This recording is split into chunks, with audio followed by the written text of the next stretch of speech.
नमस्कार साथियों, मैं मनीष भारती संस्कृति पीसीएस प्लेटफॉर्म पर आप सभी का स्वागत करता हूं। साथियों, जैसा कि आप जानते हैं, हम लोग 71वीं बीपीएससी प्रारंभिक परीक्षा को ध्यान में रखते हुए बिहार स्पेशल के कुछ टॉपिक का तैयारी कर रहे हैं और उसमें आपने देखा कि हमने पहले ज्योग्राफी देख लिया, अब हिस्ट्री पर आ रहे हैं और हिस्ट्री के कुछ टॉपिक की हम चर्चा कर चुके हैं जहां पर हमने महाजनपद काल तक देख लिया था।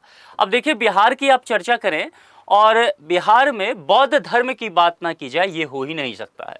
दरअसल कहा तो यहाँ तक जाता है कि इससे शब्द जो बिहार शब्द है वो कहीं ना कहीं बौद्ध धर्म से संबंधित शब्द विहार से ही निकला है। तो इन तमाम चीज़ों को हम देखने की कोशिश करेंगे और बौद्ध धर्म से प्रश्न पूछे भी जाते हैं। अगर आप पीवाईक्यू देखेंगे, प्रीवियस ईयर प्रश्न पत्र, तो आपको प्रत्येक साल दिखेगा कि बौद्ध धर्म से प्रश्न आए हैं।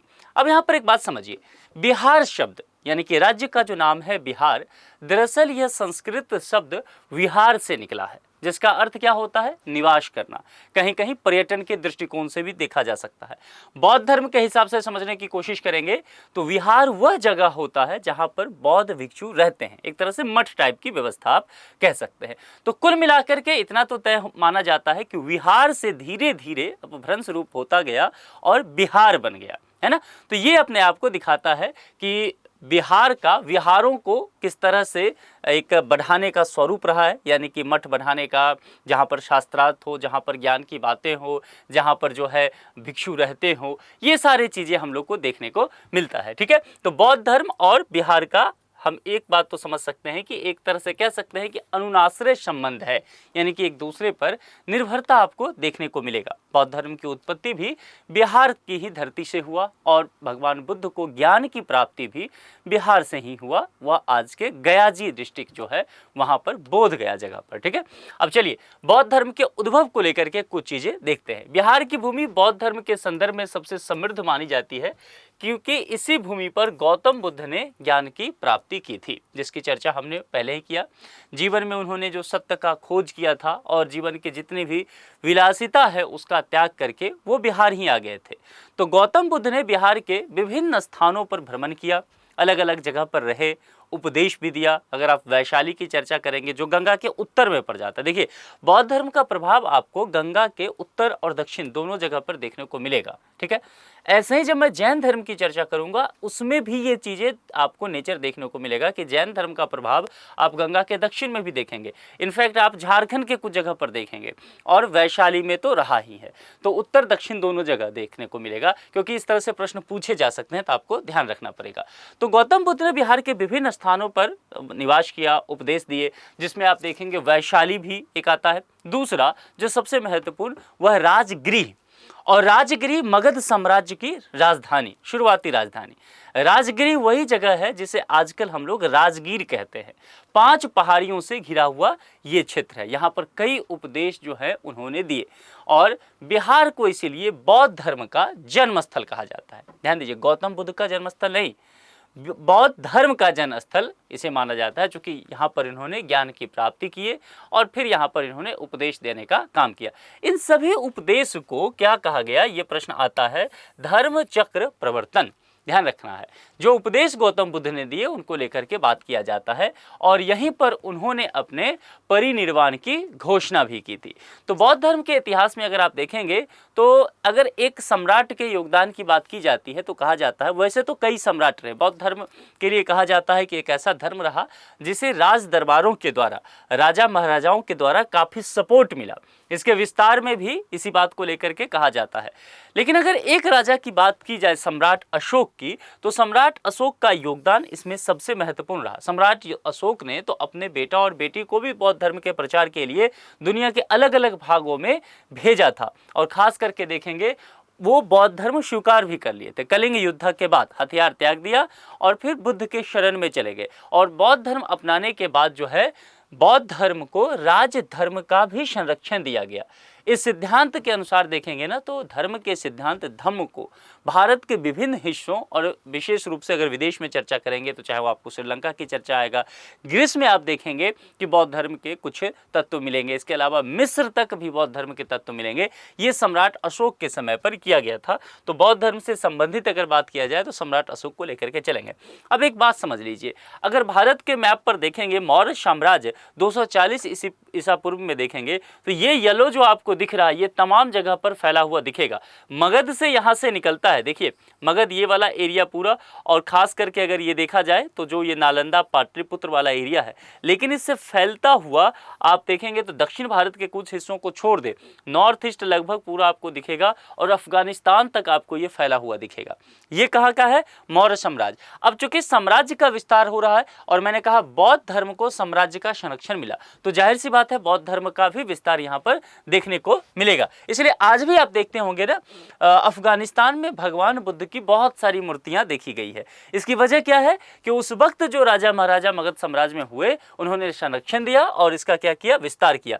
मुख्य रूप से इस एरिया से इसका विस्तार होना शुरू होता है। अब चलिए बौद्ध धर्म से सबसे जरूरी प्रश्न जहां से पूछा जाता है, जो सबसे महत्वपूर्ण मैं अपने दृष्टिकोण से मानता हूं आपके परीक्षा के लिए, वह क्या है कि बौद्ध धर्म की संगीतियां, बौद्ध धर्म की कितनी संगीतियां हुई और कहां कहां पर हुआ, उसके कुछ तत्व जो है वो पूछे जाते हैं। तो सबसे पहले संगीति की जो चर्चा करेंगे वह 4 है।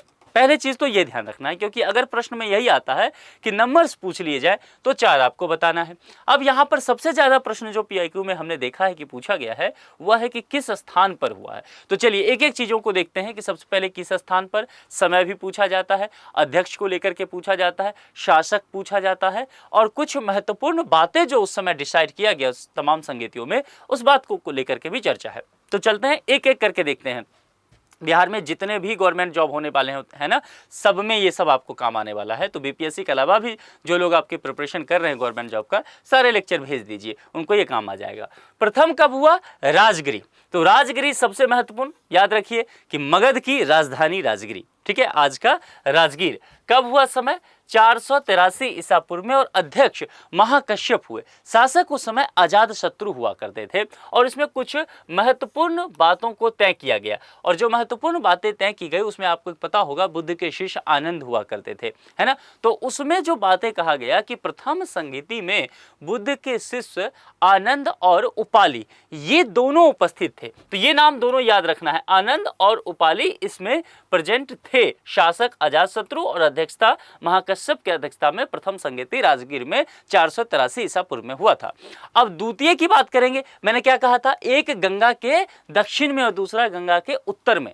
तो राजगिरी सीधा गंगा के उत्तर में आ जाइए, एकदम किनारे से सटा हुआ जगह कौन सा है? वैशाली। ये कब? तो यहां पर देखेंगे 100 के आसपास दिखेगा ईसा पूर्व का अंतर। ये 383 ईसा पूर्व में हुआ, और यहां पर जो अध्यक्ष हुए वह शावक मीर हुए। अच्छा एक बात बताना है, शावक मीर किसके शासनकाल में हुए? कालाशोक। कालाशोक के विषय में मैं बताऊंगा, बड़ी इंटरेस्टिंग कहानी है। जब हम चर्चा करेंगे यहाँ पर मगध साम्राज्य को लेकर के, वहां पर हम आएंगे और चर्चा करेंगे, है ना। तो काला शासक जो रहा वो कालाशोक रहा। अब यहां पर समझना है, ये प्रश्न यहां पर पूछा जाता है, ठीक है। पूछा क्या जाता है कि द्वितीय वाला जो हुआ इसमें क्या क्या काम विशेषताएं आई। तो यहां पर समझना है क्या हुआ कि बौद्ध धर्म का यहां पर पहला विभाजन हो जाता है, और इसीलिए ये इंपॉर्टेंट है। तो पहला विभाजन जो देखने को मिलेगा स्थविर या थेरवादी, और फिर दूसरा जो कहा गया महासांघिक या सर्वास्तित्ववादी। तो ये दोनों आपको ध्यान रखना है। तीसरे पर चलते हैं। तीसरा कौन सा जगह है? पाटलिपुत्र। फिर गंगा के दक्षिण में निकल जाइए, तो पाटलिपुत्र यानी कि आज का पटना, बिहार की राजधानी। और ये कब? 247 ईसा पूर्व। कहाँ? यहाँ के जो शासक उस वक्त के रहे मोगली पुत्र तिसिस, और शासक कौन सा? सम्राट अशोक स्वयं थे। और यहाँ पर जो कुछ चीजें हुआ वो था कि अभिधम्म पिटक का संकलन किया गया। ये भी महत्वपूर्ण है, खास करके यहाँ जो ज्यादा पूछा जाता है वो सम्राट अशोक से प्रश्न आता है। चतुर्थ कहाँ पर हुआ? कुंडलवन, और ये 102 ईस्वी में हुआ। और वसुमित्र, यहाँ पर प्रश्न वसुमित्र से ज्यादा पूछा जाता है, कनिष्क के शासनकाल में हुआ। और जो एक चीज और यहाँ से पूछा जाएगा चतुर्थ से, वो ये बहुत ज्यादा पूछा जाता है, अभी हम चर्चा करेंगे। हीनयान और महायान के रूप में फिर से विभाजित होता है, और आपको देखने को मिलेगा कि विभाषा शास्त्र नामक ग्रंथ जो है इसी चतुर्थ संगीति के दौरान संकलित किया जाता है। तो सबसे महत्वपूर्ण अगर मतलब ग्रंथ की चर्चा किया जाए तो कौन सा? विभाषा शास्त्र नामक ग्रंथ यहाँ पर होगा। और हीनयान महायान को ध्यान रखिएगा, ये इंपॉर्टेंट आपके लिए है। अब चलिए, जब हीनयान महायान की चर्चा हमने किया तो भला इसको कैसे ना देखें, चूंकि हीनयान और महायान ऐसे टॉपिक हैं जिसमें भर भर के प्रश्न आए हैं। तो कोई भी एग्जाम अभी बिहार का आप देने वाले हैं, हीनयान और महायान को लेकर के समझ लीजिए चीजें। अब देखिए, यूं तो बातें करने को बहुत कुछ है, लेकिन आपकी जरूरत का जितना है उतना जान लीजिए, काम बन जाएगा, है ना। मतलब आपको विद्वान अगर बनना है तो उसके लिए बहुत सारी किताबें हैं, मैं कभी बता दूंगा, पढ़ लेना है। लेकिन अगर एग्जाम पास करना है तो जो एग्जाम में प्रश्न पूछे जाते हैं, जो इंपॉर्टेंट है, उसको बस देखिए। आप देखेंगे आपका सारा प्रश्न बन जाएगा। प्रैक्टिस कीजिए, आपको एक भी प्रश्न रुकेगा नहीं। तो क्या क्या चीजें हीनयान महायान के विषय में समझ लेते हैं। हम क्या किए हैं, आपकी सहूलियत के लिए यहां पर मैंने कुछ बेस तैयार किया है कि हम कुछ आधार लेंगे, उस आधार पर हीनयान और महायान को डिवाइड करके आपको बता देंगे कि क्या क्या अंतर है। सबसे पहले हमने स्वरूप ले लिया, तो स्वरूप की अगर चर्चा करेंगे तो यहां पर परिवर्तन समर्थक रहे, यानी कि समझिए दो चीज होता है। कुछ लोग क्या होता है, प्रोग्रेसिव माइंडसेट के होते हैं, ठीक है। कुछ लोग होते हैं यथास्थितिवादी होते हैं कि जो चीज जैसा चला आ रहा है वैसा ही चलेगा, परिवर्तन मत करो, यानी कि रूढ़िवादी होते हैं। तो महायान की जब चर्चा आएगा तो महायान का आपको ये बताना है कि ये परिवर्तन के समर्थक रहे, यानी कि ये प्रोग्रेसिव माइंडसेट के हुए, इनको मानना था कि समय के साथ चीजें बदल सकता है। और दूसरी बात, महायान में वो लोग हुए जिन्होंने भगवान बुद्ध को देवता माना, ठीक है। दूसरा जो अगर हीनयान का देखेंगे, हीनयान में वो लोग हुए जो रूढ़िवादी हुए, यथास्थितिवादी हुए, परिवर्तन इन्होंने स्वीकार नहीं किया और इन्होंने कहा कि बुद्ध जो है वो देवता नहीं है, फिर क्या है, महापुरुष है। वो भी हमारे तरह जन्म लिए, वो इस दुनिया से गए, लेकिन उन्होंने कार्य जो किया इस दुनिया में आकर के, वो वाकई आम पुरुषों से, आम व्यक्ति से बहुत अलग था।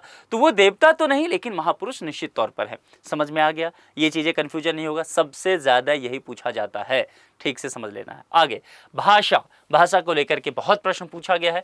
महायान वालों ने चूंकि बुद्ध को देवता माना, इन्होंने संस्कृत को अपनी भाषा मानी, और हीनयान शुरुआत से चलने, इन्होंने बुद्ध को महापुरुष मानते हुए पाली भाषा को रख लिया, ठीक है। तो बिहार में आप देखेंगे संस्कृत, पाली, इसीलिए मगध, मैथिली, भोजपुरी, ये सब इंपॉर्टेंट है। तो पाली भी एक भाषा उसमें चर्चा में रहता है।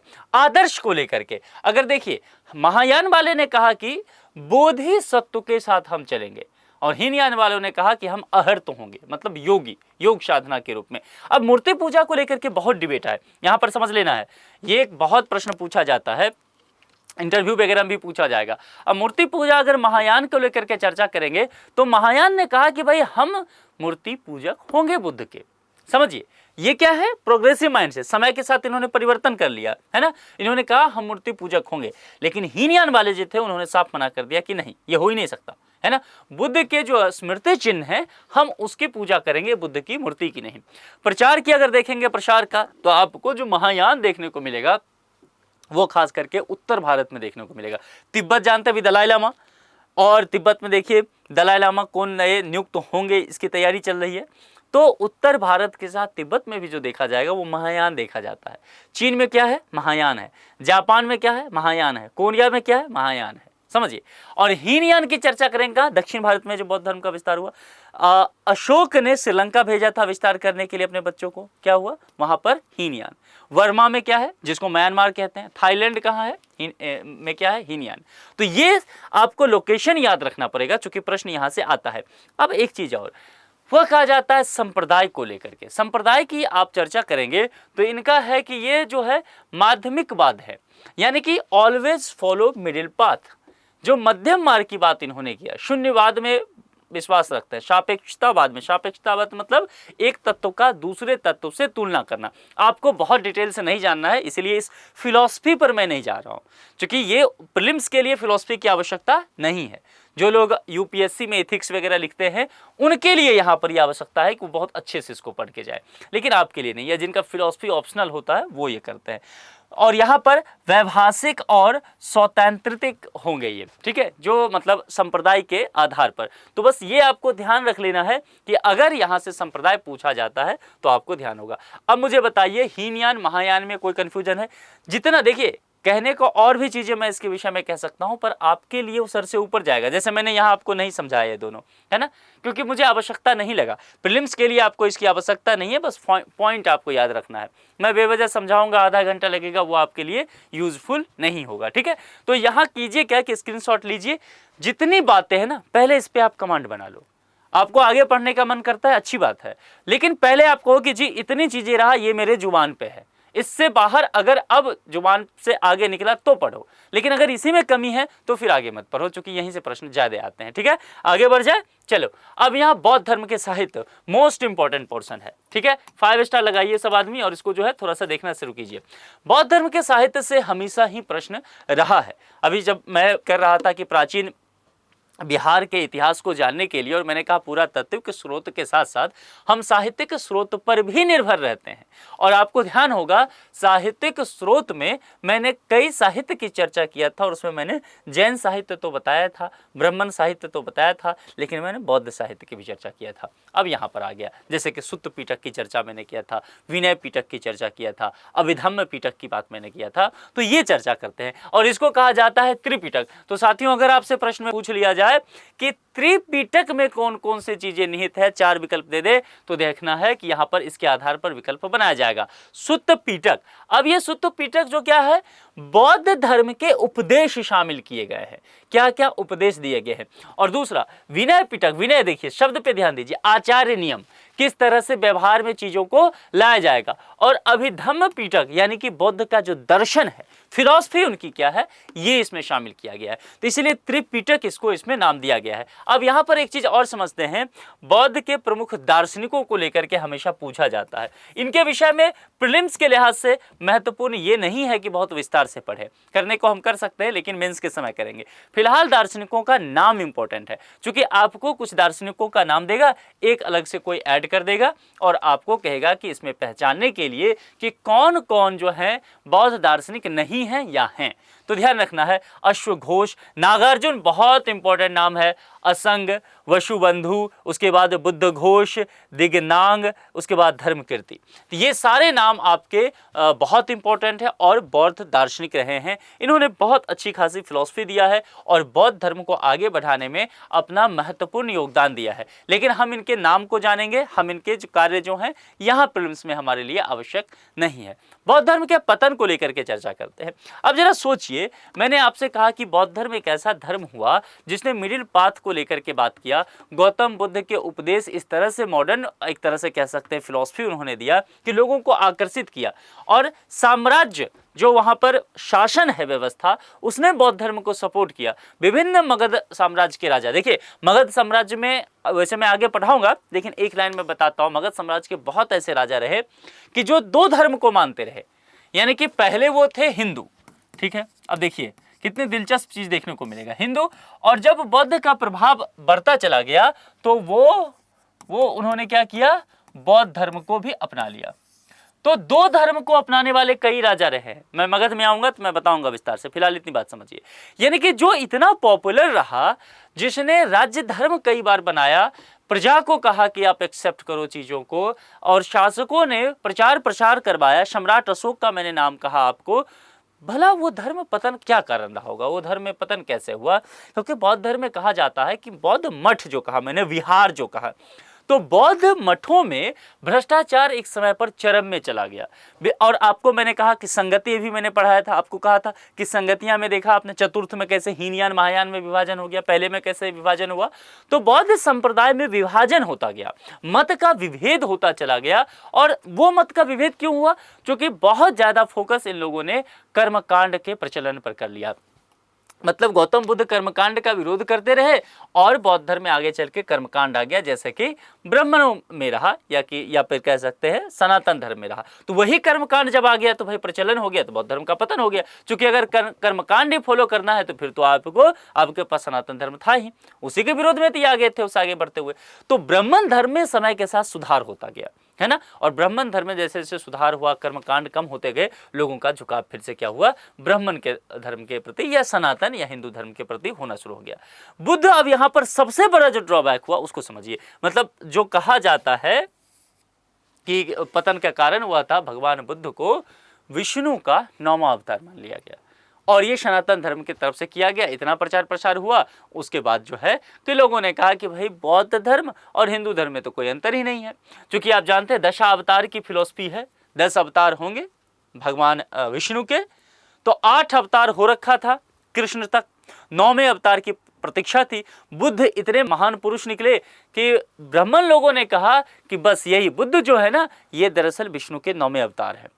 चूंकि बहुत सारे लोग कन्वर्ट बौद्ध धर्म में हो रहे थे, तो एक वजह 9वां अवतार बन करके आ गए ये, और 10वां कली अवतार कहा जाता है। अब यहाँ जो ये अवतारवाद की फिलॉसफी था, ये गौतम बुद्ध ने नहीं कभी कहा था, तो गौतम बुद्ध को अवतार मान लिया गया।